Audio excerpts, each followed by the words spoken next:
बस इस पर अगली बार ये मांगता हूं कि बस इतना जीवन दे, इतनी चेतना दे, इतनी ऊर्जा दे कि वाम पथ पर जाती हुई एक पूरी पीढ़ी को राम पथ पर लौटा कर ला सकूं तो जीवन सार्थक हो जाए। तुम्हें आदत पड़ गई है कि जो कुछ भी तुम्हें विदेश से मिलता है वो सब अच्छा है, जो तुम्हें उधार मिला है कूड़ा कचरा सब अच्छा है, और जो भारत का नवनीत तत्व है उसमें तुम्हें लगता है नहीं नहीं ये समस्या, ये समस्या। कोमल चरण चलत बिनु पनही, भई मृद भूमि सकुच मन मनही।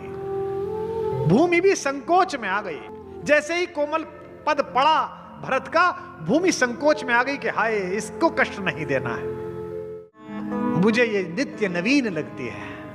मैं रोज नया श्लोक पढ़ता हूं श्रीमद् वाल्मीकि रामायण का, रोज प्रसन्न होता हूं। आधी रात पढ़ते हुए 2 बजे रोता हूं, लिख देता हूं, सोचता हूं, हर बार इसमें से डूबता हूं, एक नया मोती निकाल के लाता हूं। और मुझे लगता है कि 24 घंटे में एक बार सरस्वती विराजमान होती है कवि की जिह्वा पर। यह रात्रि का समय है।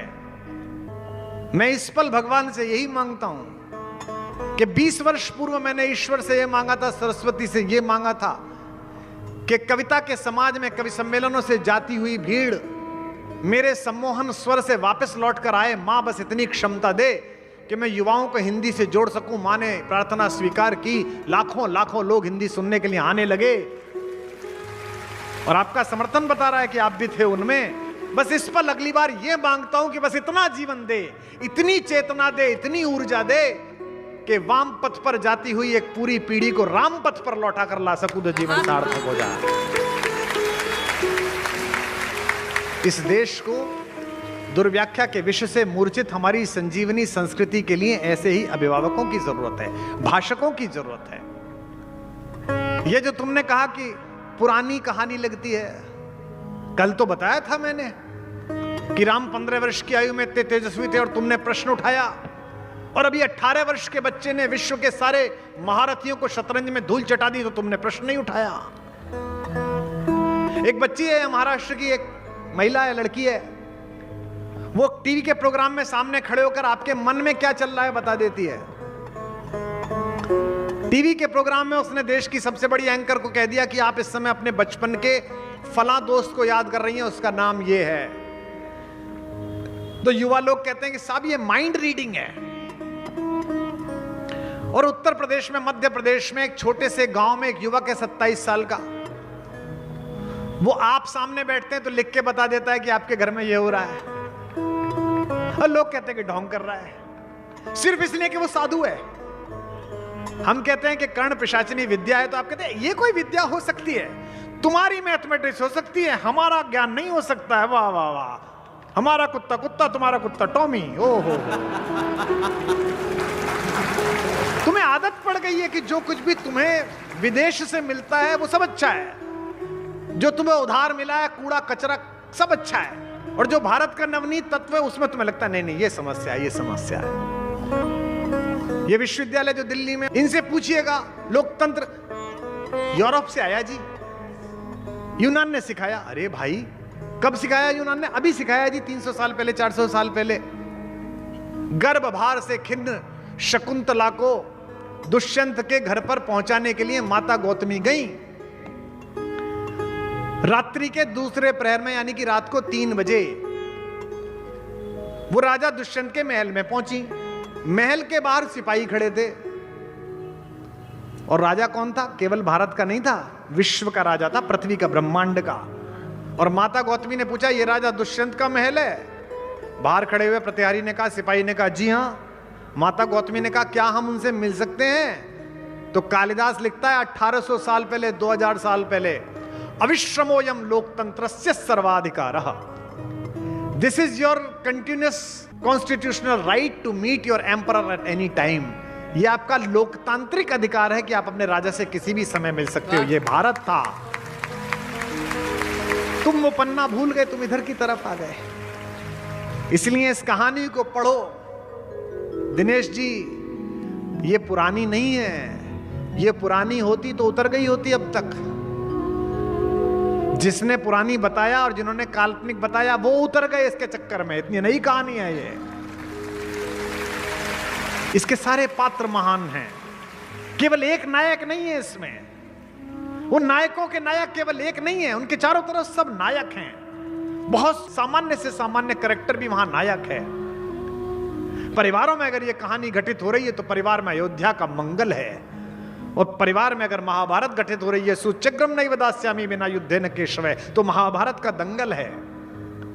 लेकिन एक बात दिनेश आपको भी करनी पड़ेगी, और दिनेश जी को बताना मैं सही कह रहा हूं। तुमने कहा कि भरत और लक्ष्मण जैसे भाई नहीं मिलते, हो सकता है तुम्हें ना मिले हों।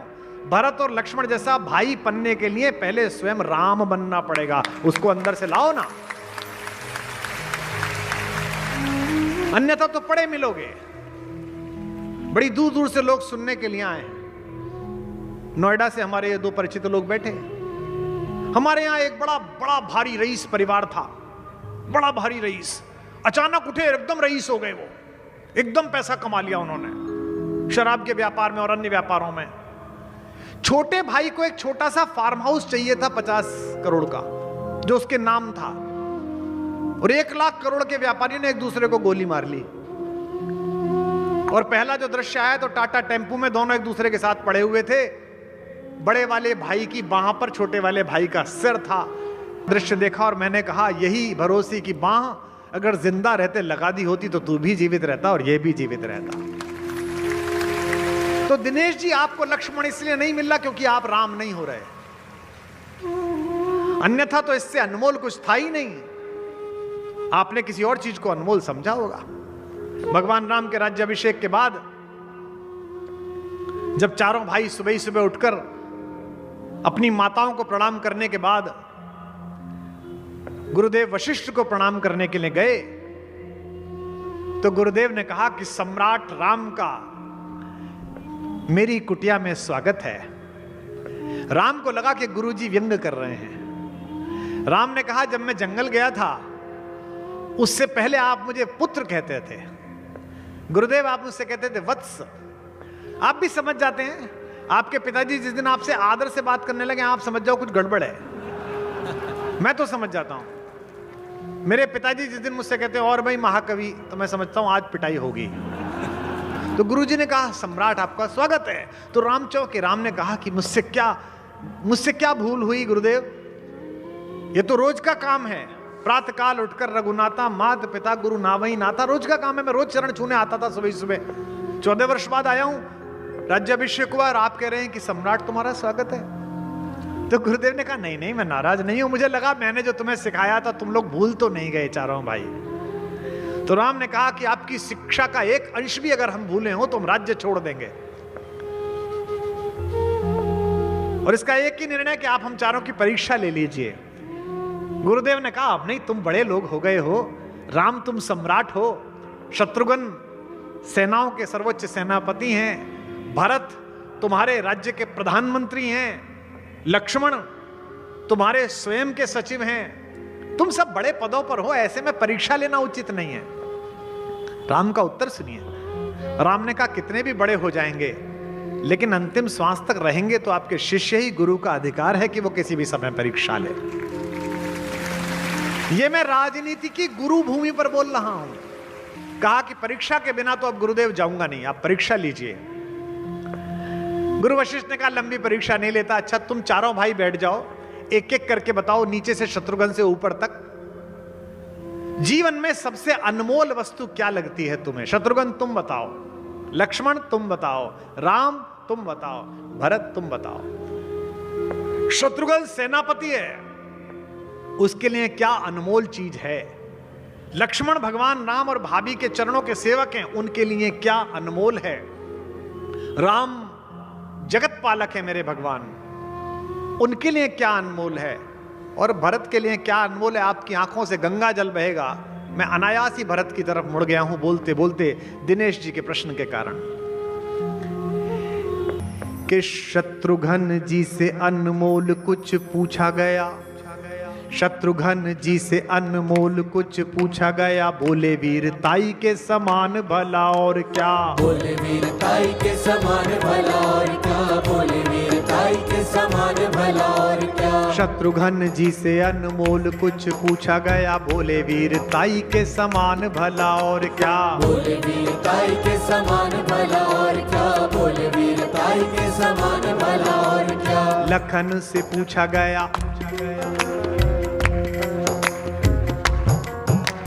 लखन से पूछा गया, लखन ने ऐसा कहा, मेरी सीता माई के समान भला और क्या। मेरी सीता माई के समान भला और सब अपना अपना बता रहे हैं। माई के समान भला और क्या। लखन से पूछा गया, लखन ने ऐसा कहा, मेरी सीता माई के समान भला और क्या। मेरी सीता माई के समान भला और क्या। मेरी सीता माई के समान भला और क्या। राम जी से पूछा गया, राम मुस्काए बोले,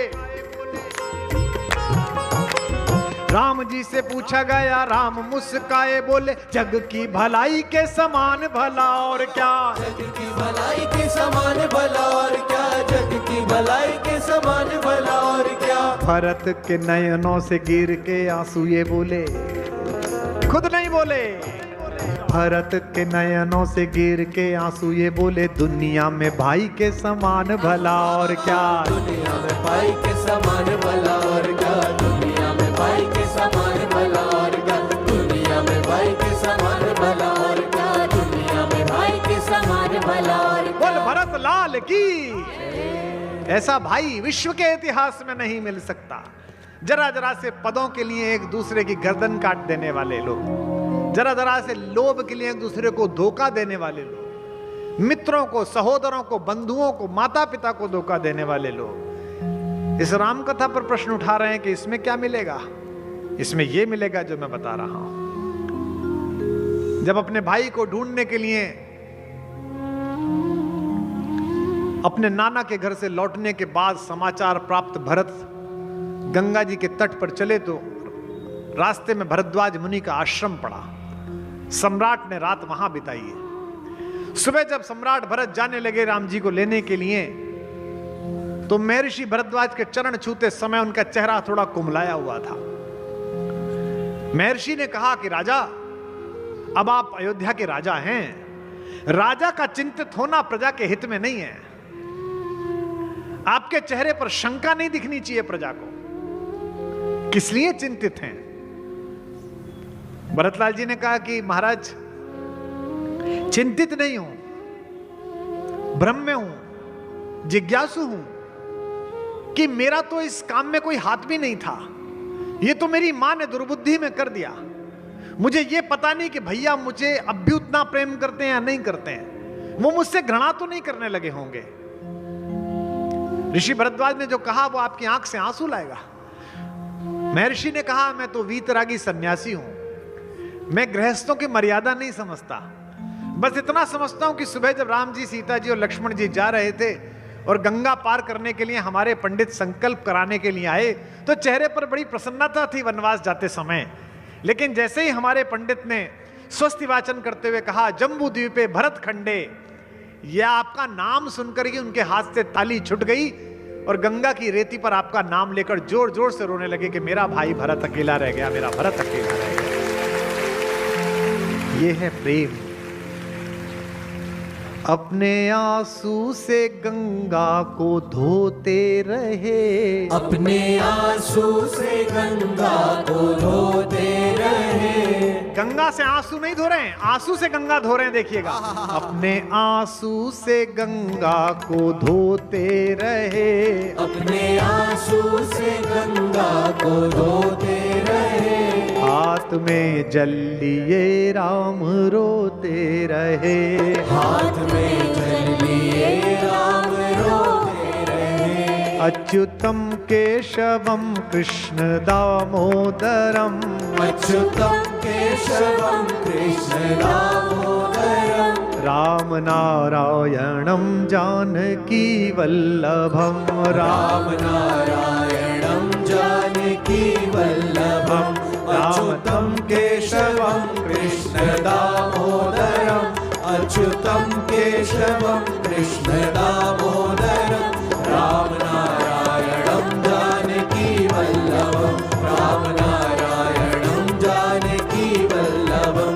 राम नारायणम जानकी वल्लभम। बोल सियावर रामचंद्र भगवान जय। यह पीड़ा, यह अपने भाई को लेकर सोचिए, विश्व का साम्राज्य 14 साल फुटबॉल की तरह दो भाइयों के बीच ढोलता रहा। एक राम कथा में उल्लेख आता है कि जब भगवान पर्णकुटी बनाने के लिए गए तो वन देवी वहां उनसे मिलने के लिए पहुंची। वन की देवी ने कहा कि मेरे पुरखों का सौभाग्य जो मर्यादा पुरुषोत्तम आपके दर्शन हुए, इस निबिड़ जंगल में रहने के लिए मैं आपके लिए क्या सुविधा की व्यवस्था करूं। राम जी ने कहा वनवास मिला है, स्वयं सेवा का व्रत मिला है, अपनी सेवा स्वयं करनी है, इसमें आपकी सहायता नहीं चाहिए, मैं स्वयं कर लूंगा। फिर भी उसने कहा मुझे कुछ तो आदेश दीजिए ताकि मैं कृतार्थ अनुभव करूं कि ईश्वर के लिए मैं कृतज्ञ हुई। भगवान ने कहा कि बड़े संकोच से आपसे मांगता हूं, अगर हो सके तो इतना कर दीजिए कि जिस मार्ग से मैं आया हूं उसमें कंटक बहुत थे, कांटे बहुत थे, कांटे हटा दीजिए। वनदेवी ने कहा अशूला भव पृथ्वी, अभी अशूला कर देती हूं, लेकिन आप तो आ गए भगवान, अब कांटे किसके लिए हटाते हो। भगवान का भरोसा देखिए। भगवान ने कहा मैं तो आ गया, पर मेरा एक बावरा छोटा भाई है भरत, वो हमारी नानी के घर था, वो लौट के आएगा तो मुझे ढूंढता हुआ इसी मार्ग से जरूर आएगा, इसलिए कांटे हटा दीजिए ताकि उसके पैरों में कांटे ना चले। बात यहां समाप्त नहीं हुई। वनदेवी ने संकोच से कहा भगवान एक प्रश्न पूछ लूं, अन्यथा तो नहीं लेंगे। आप लोगों की तो बड़ी ख्याति है कि आप लोग योद्धा हो। सुनते हैं कि भरतलाल तो अयोध्या की सेनाओं के सेनापति हैं, वो इतने कोमल हैं कि उनके पैरों में कांटे चुभेंगे तो आपको कष्ट होगा। राम जी ने कहा नहीं, वो तो बड़ा शक्तिशाली है, उसकी तो छाती इतनी वज्र की है कि इंद्र का आयुध भी टकरा कर टूट सकता है, लेकिन उस रास्ते पर नंगे पैर आते समय अगर उसके पैर में एक कांटा भी चुभा तो उसका हृदय इस ग्लानि से टूट जाएगा कि मेरे कारण मेरे भैया को इन कांटों पर चलकर जाना पड़ा, इसलिए हटा दे। कोमल चरण चलत बिनु पनही, भई मृद भूमि सकुच मन मनही। भूमि भी संकोच में आ गई। जैसे ही कोमल पद पड़ा भरत का, भूमि संकोच में आ गई कि हाय इसको कष्ट नहीं देना है। कोमल चरण है और भरत जी बिना जूते के चल रहे हैं, यह देखकर पृथ्वी संकोच में आ रही है। यह सुख तो राम को भी नहीं मिला। प्रभु के लिए तो क्या असंभव है, यह सुख तो पृथ्वी ने राम को भी नहीं दिया जिसको पैदा किया है। उसका कारण क्या है? यह पूछा था मुझसे प्रश्न किसी ने संगमनेर में, मैं आया था बोलने के लिए कि आपने ये बात बोली कल, इसका उत्तर बताइए। कि भगवान के समय तो पृथ्वी संकोच में नहीं आई, भरत जी के चलते ही संकोच में आ गई। क्यों? भगवान स्वयं कष्ट सह सकते हैं, लेकिन उन्हें प्रेम करने वाला कष्ट में रहे यह नहीं सह सकते हैं।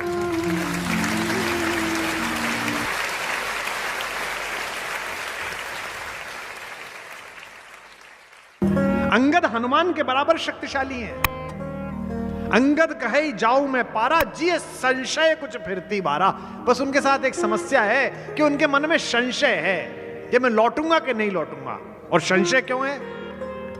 क्योंकि अंगद और रावण का पुत्र अक्षय कुमार एक ही गुरु के शिष्य हैं। अंगद बार बार अक्षय कुमार को बचपन में धो देते थे पकड़ के, वो रोता हुआ गुरुजी के पास जाता था।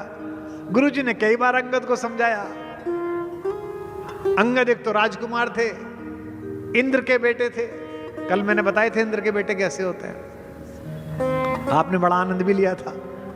मानते नहीं थे, गुरुजी कहते थे भाई ऐसे क्यों मारता है, लेकिन अंगद को चढ़ती तो पीट देते थे अक्षय कुमार को, रावण के लड़के को। तो गुरुजी ने गुस्से में एक बार शाप दिया कि अगर अक्षय कुमार पर तूने हाथ भी उठाया तो तू मर जाएगा। यही संशय उनके मन में था कि मैं गया और सामने अक्षय कुमार मिल गया तो इसलिए समस्या हो जाएगी। और रावण को भी यह पता था कि बंदर आया है तो अंगद आया होगा,